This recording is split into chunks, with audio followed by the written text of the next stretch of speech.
সুন্দর একটা সাজানো সমস্যা না তাই ভাইসা পুলিশ আমাকে ধরে নিয়ে যাচ্ছে। আমি তো সবকিছু তোর কথাই করেছি। সবকিছু তুমি শেষ করে দিলে। আমি তোমাকে অনেক পছন্দ করি, তুমিও আমাকে অনেক পছন্দ করো।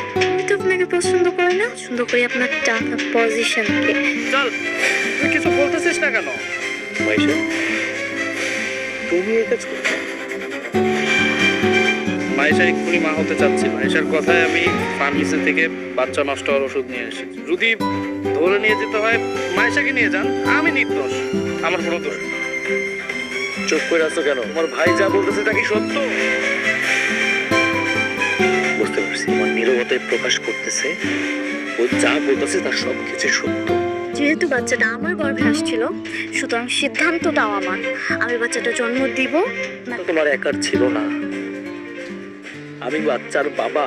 না জানে আমার সন্তানটাকে খুন করছো। হ্যাঁ, আমি সব সংসারে ঝামেলার মধ্যে আটকেতে চাইতেছিলাম না, এই কারণে আমি কষ্ট।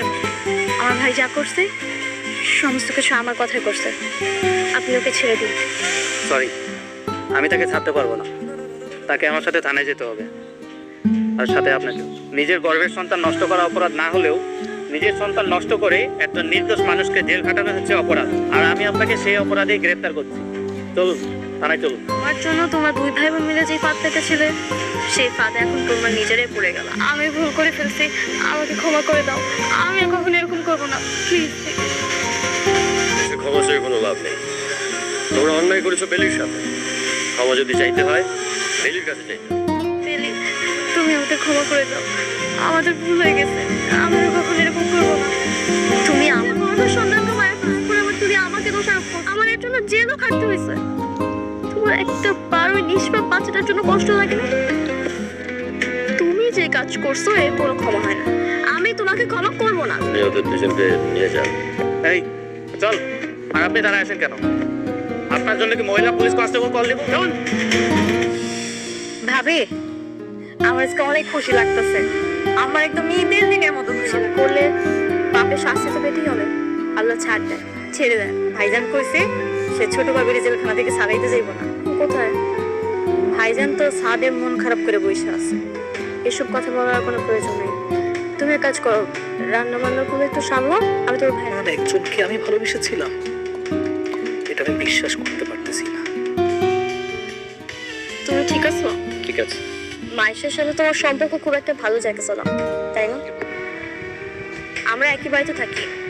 পরিবারের দুজন মানুষের মধ্যে যদি কোনো সমস্যা হয় সেটা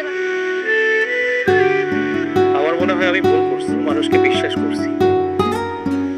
আমরা কেন জানি সবসময় ভুল মানুষকেই ভালোবাসি। আমরা তাদেরকে বেশি ভালোবাসি, বেশি বিশ্বাস করি বলে আমরা তাদের কাছে সস্তা হয়ে যাই।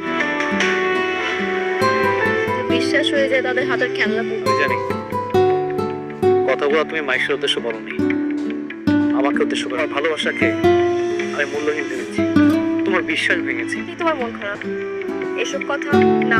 এত কিছু হওয়ার পরেও, এত অন্যায় করার পরেও তোমার কাছে ক্ষমা চাওয়াটা ঠিক হবে কিনা আমি জানি না। তারপরেও তুমি আমাকে মাফ করে দিও। তুমি যেহেতু তোমার ভুল বুঝতে পারছো, আমার কাছে ক্ষমা চাইতে ঠিক আছে। আমি তোমাকে ক্ষমা করে দিই। তুমি আমাকে ক্ষমা করে দিলে, আমার প্রতি কোনো রাগ হচ্ছে না তোমার? আমার রাগ হয় না, অভিমান হয়। আমার অভিমান বুঝতে পারলাম। আসলে কি জানো, আমি তোমাকে অনেক ভালোবাসি বলে না অত্যাচার সবকিছু আমি বুক বুঝে সহ্য করিনি। কখনো আমি তোমাকে ঘৃণা করতে পারি না। তোমাকে সবসময় আমি মাফ করে দিই।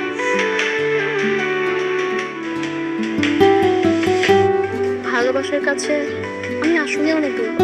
ভালোবাসার মানুষ অনেক কষ্ট।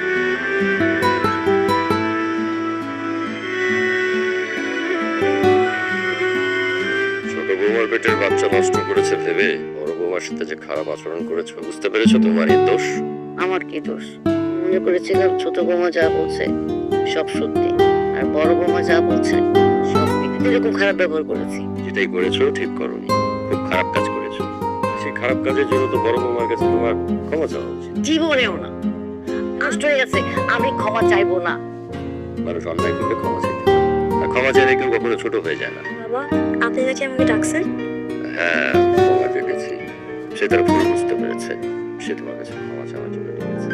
আমি বলছি না তোমাকে আমি ক্ষমা চাইবো না। ক্ষমা চাইবো না। কি বলতেছেন? ক্ষমা চাইবে, সে তো আমার গুরুজন, তাই না? আর তাকে আমি নিজের মায়ের মতো মনে করি। বাবা প্লিজ, আপনি মাকে জোর করবেন না, যেন সে আমার কাছে ক্ষমা চাই। তো গাইস, এই ছিল আজকের ভিডিওটি ভালো লাগলে অবশ্যই লাইক কমেন্ট শেয়ার করে পাশে থাকবেন এবং পরবর্তী পর্বটি সবার আগে পেতে অবশ্যই আমাদের চ্যানেলটি সাবস্ক্রাইব করবেন। ধন্যবাদ।